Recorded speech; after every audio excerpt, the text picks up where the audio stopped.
Nggak tahu orang siapa dia ya. Nah, rupanya iya kan? intelijen. Iya, karena Orang nggak ada akan juga melihat dia. yang pakai rambut batu, mirip pengacara Iya. mawar gitu. Iya, ada juga, ya kan? Iya kan? Kalau ada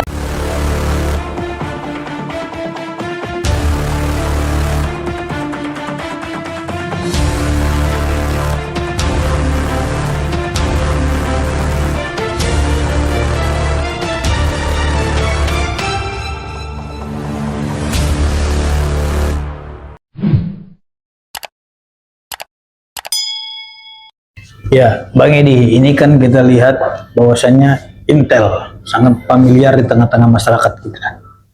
ya, betul. Tadi saya sampaikan kalau aman, Karena orang nggak ada akan juga melihat dia. Intel yang pakai rambut batu, mirip pengacara Iya. mawar gitu. Iya, ada juga, ya kan? Kalau ada demo, ada yang misalnya jual, juga tuh ya. iya, ada Iya. yang jual bakso, Iya. gitu kan? Nggak tahu orang siapa dia ya. Nah, rupanya iya kan? intelijen. Iya, tapi dia nggak ngaku Intel. Iya, Kamu pasti. Intel gitu. Enggak, kita Karena, perang iya, bakso. Nah, iya. sebenarnya tugas Intel itu apa saja Iya. sih gitu? Jadi tugas Intel itu kalau kita lihat ya di Iya. dalam fungsi kepolisian adalah menyelenggarakan fungsi intelijen, ya, dalam bidang keamanan untuk menjaga stabilitas keamanan dan ketertiban masyarakat.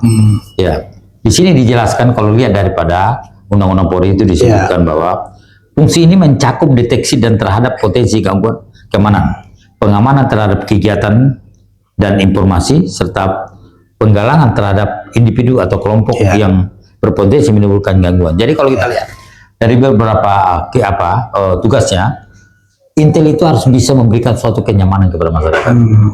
Jadi kalau misalnya ada informasi kecil apapun juga, Intel harus tahu. Tadi saya sebutkan jatuh di Papua, jarum jatuh, dia harus tahu. Kenapa demikian? Karena itu kalau tidak dikelola, tidak dikelola dengan baik, itu bisa menimbulkan jadi gangguan kamtimas yang besar. Jadi ketika misalnya ada gangguan, ada muncul di tengah masyarakat, maka tugas polisi, intelijen polisi harus datang segera sana. Ada apa salah apa yang perlu kami bantu Pak. Kemudian kalau ada misalnya ribut masyarakat, maka intelijen lah yang datang ke sana duluan. Apa yang kami bantu Pak, kenapa Bapak ribut, tolong Bapak kita cari jalan solusinya. Itulah sebetulnya juga yang menjadi tugas saya intelijen. Bagaimana ada konflik yang kecil, itu jangan dibiarkan. Saya selalu sampaikan kepada seluruh jajaran Polri ketika saya melakukan kunjungan ya, jangan remeh ya. Ada konflik kecil jangan diremehkan, tetapi itu selesaikan cepat, selesaikan dengan baik, sehingga itu tidak menjadi bibit gangguan kamtimas ya. Karena ketika misalnya polisi lalai, intelijennya lalai, maka yang terjadi adalah gangguan kamtimas yang besar. Dan ini berpotensi terhadap gangguan kamtimas ya, gangguan keamanan ya. Jadi memang yang intelijen, makanya berkali-kali disampaikan ada banyak kejadian, kemudian ada misalnya kerusuhan, atau misalnya ada ributan antar kelompok gitu ya. Kemudian orang nanti kita lihat pers biasanya akan bilang, ada kebobolan, intelijennya kebobolan. Pasti yang disebutkan itu, berarti intelijennya nggak jalan. Nah, itulah kalau misalnya dampaknya ketika misalnya ada keributan, ada gangguan kamtimas. Sudah pasti bahwasannya intelijen tidak jalan, tidak menjalankan tugas yang baik. Jadi memang itulah sangat penting fungsi intelijen itu di kepolisian. Itu sangat sangat penting ya, vital betul ya. Makanya ketika saat ini Kabar Intelkamnya berhasil, kan kita lihat ya, setahun lebih Aman ya? Ya, aman dan kondusif ya, maka pantas mendapatkan jadi posisi sebagai kabar reskrim. Itulah menjadi pertimbangan, artinya dari segi keamanan kamtimas dia bisa mengelola dengan baik. Demo saja intelijen harus tahu demo, makanya kan intelijen kan mengeluarkan izin ya, termasuk tugasnya kan memberikan izin, kemudian melakukan analisis ya, berbagai. Jadi kalau misalnya ada informasi di wilayah ada potensi gangguan keamanan, misalnya antara kelompok satu dengan kelompok lain ada ribut, kemudian tugas polisi adalah selesaikan, jangan dibiarkan.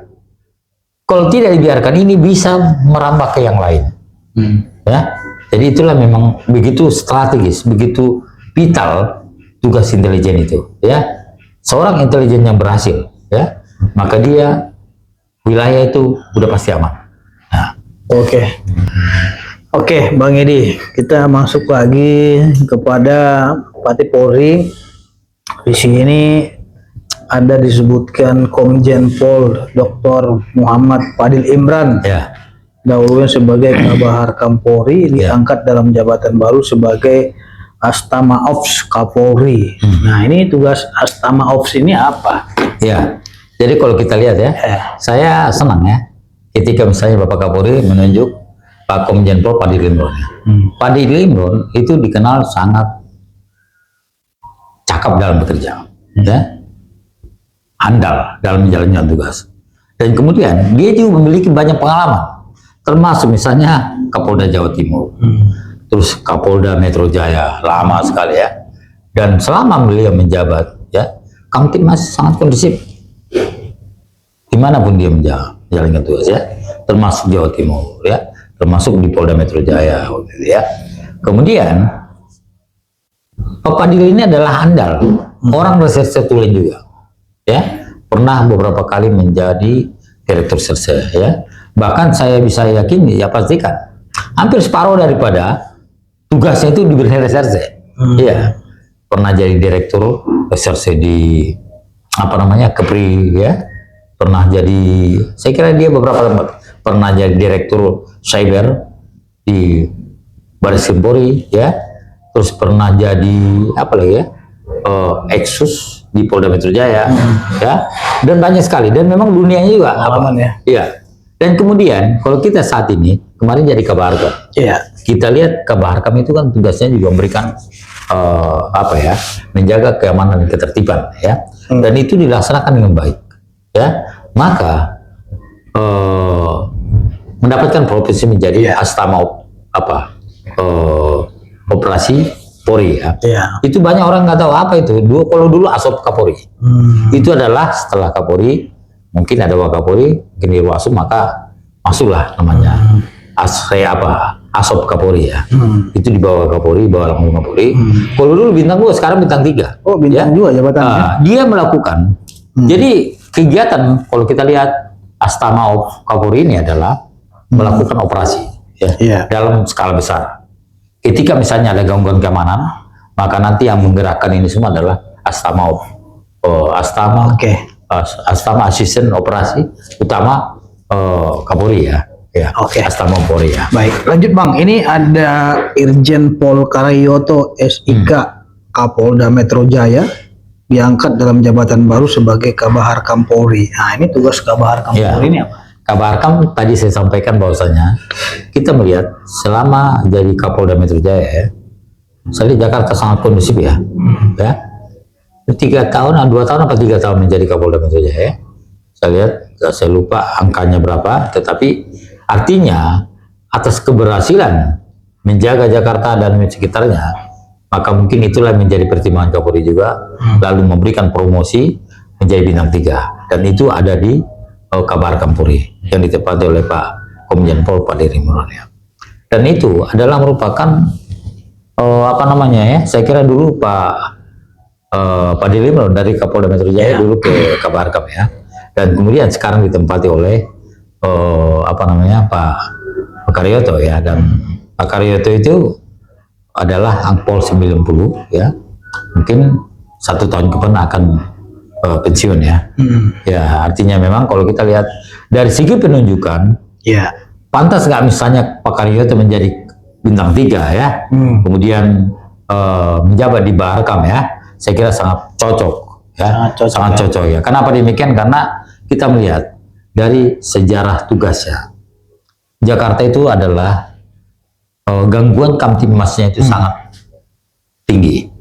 Kemudian dan tidak banyak apa namanya untuk menjadi seleksi terhadap Kapolda Metro itu sangat ketat sekali, sangat ketat.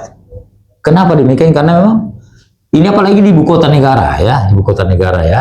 Sampai saat ini karena di sini ada presiden, di sini DPR, di sini pejabat kementerian ada di Jakarta saat ini. Dan ini menjadi strategis, ya. Kapolda Metro Jaya ketika misalnya ada salah sedikit saja, lalai dalam menjalankan tugas, maka dampaknya nasional dan bisa internasional. Nah, kita lihat selama menjabat sebagai Kapolda Metro Jaya, saya kira Pak Karyoto banyak prestasi, banyak capaian, ya. Dalam pengungkapan kasus banyak prestasi, ya. Saya kira tidak ada yang sehebat, ya, Kapolda Metro Jaya saat ini, bahkan berani memproses ketua KPK, ya, sampai saat ini memang masih dalam proses hukum, ya. Kemudian juga banyak capaian dalam hal pengungkapan narkoba juga sangat banyak, ya, besar, bertonton, ya, narkoba itu berhasil disita. Kemudian itu juga tentu menjadi prestasi daripada Kapolda Metro Jaya. Kemudian banyak juga kejadian di Jakarta yang tadi menyangkut masalah gangguan Kamtibmas, itu berhasil ditangani, termasuk misalnya orang demo, termasuk misalnya ke DPR, ya. Kita lihat kemarin ramai, kemudian termasuk juga event-event yang pengamanan sepak bola, ya, itu juga akan dilihat, ya. Makanya begitu gangguan tingginya gangguan Kamtibmas di Jakarta itu, kalau Kapoldanya tidak kuat-kuat, itu tidak akan bisa mengikuti. Ya, kenapa demikian? Bahkan sering itu Kapolda Metro Jaya itu tidur di kantor. Oh ya? Iya, tidur di kantor, tidak pulang-pulang. Dari beberapa Kapolda yang saya saya pantau, ya, dan kebetulan saya lama sekali di Polda Metro Jaya. Saya masih bertugas di Polda Metro Jaya hampir sekitar 17 tahun menjadi wartawan, ya. Saya tahu betul bagaimana seorang Kapolda Metro Jaya menjabat, ya, dan tugasnya itu tidak mudah, tetapi resikonya tinggi. Kenapa demikian? Karena di Jakarta ini adalah pusat sentralnya, gampang salah sedikit saya akan berdampak besar. Batal, ya. Iya, ini langsung presiden. Kemudian ini internasional. Ada masalah sedikit gangguan Kamtibmas di Jakarta, itu pasti besar. Yang namanya kita tahu demo di DPR, demo di sana, ya, itu sangat disorot, dan itu disorot internasional. Jadi kalau namanya Kapolda Metro Jaya itu disorot oleh banyak pihak, disorot oleh presiden, disorot oleh dunia internasional, ya. Kemudian itu makanya Kapolda Metro Jaya tidak mudah menjalankan tugas itu. Makanya mungkin kalau kita lihat atas prestasi itu, karena Jakarta sangat kondusif dipegang oleh Pak Karyoto, yang sebentar lagi akan menjadi Komjen, ya. Dan saya kira itulah mungkin pertimbangan yang dilakukan oleh Kapolri, ya, untuk menunjuk Bapak Karyoto menjadi Kabar Kapolri. Oke, Bang Edi, ini kan di rotasi Polda Metro Jaya ini kan berganti juga nih Kapolda. Iya. Jadi ini juga kan hal yang luar biasa juga. Apabila dia pegang Kapolda Metro Jaya ini, Abang tahu sendiri, bahwasanya ini adalah nasional, kan, gitu. Betul. Dari seluruh Sabang sampai Merauke, pusatnya itu di Jakarta. Nah, di sini mengisi jabatannya itu adalah Irjen Pol Asep Edi Suweri. Jadi orang belum mengenal jauh terkait dengan Pak Irjen Asep Edi Suweri ini, karena kan banyak juga masyarakat awam yang kurang mengikuti hukumnya seperti apa. Ini mungkin bisa diperkenalkan ke masyarakat di Kapolda Metro Jaya baru nih. Betul, ya. Memang kalau orang melihat siapa ini Bapak Irjen Pol Asep Edi Suweri, gitu, ya. Tapi saya adalah mungkin hampir 20 tahun mengenal yang bersangkutan.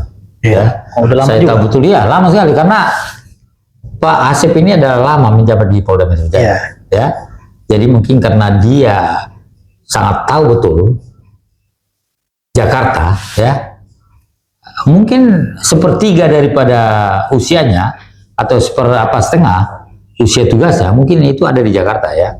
Jadi saya yakin pernah menjadi Wakapolres Bekasi, kemudian pernah menjadi Kapolres Tangerang, ya. Apalagi dahulu jabatannya Wakabareskrim, ya. Ini sekarang, kemudian dia juga pernah menjabat di tidak jauh-jauh dari Jakarta juga, jadi Kapolres, kalau nggak salah di Cirebon, di mana, ya. Itu juga mungkin saya kira dia adalah orang Jakarta yang sangat tahu betul, ya, bagaimana liku-liku Jakarta, ya. Dan mungkin ini juga yang menjadi pertimbangan pada Kapolri untuk menunjuk Pak Irjen Asep Edi Suweri ini menjadi Kapolda Metro Jaya. Berarti rekam jejaknya itu kita nggak ragukan lagi, sebagai. Kalau kita lihat memang karena dia adalah sangat tahu betul, ya, sangat tahu betul Jakarta, ya, dan memang dia lama tinggal di Jakarta, dan saya yakin dengan pertimbangan itu, dengan pengalaman itu, apalagi Wakabarsin juga kan di Jakarta juga ya, sangat paham tentang bagaimana situasi Jakarta ya, bagaimana mengelola keamanan Kamtipmas di Jakarta, dan saya kira itulah mungkin yang menjadi pertimbangan Kapolri sehingga lalu menunjuk Pak Asep Edi Suhaili menjadi Kapolda Metro Jaya. Oke, Bang Edi, selain daripada yang ada di TR ini, kita juga memiliki Pati Polri yang luar biasa di Polri, ya, rekam jejak beliau juga bagus. Kita sebut saja di sini Brigjen Wibowo. Wah, dia juga pernah Wakapolda Jawa Barat. Ya. Nah, ini akan kita bahas sosok Brigjen Wibowo di episode berikutnya.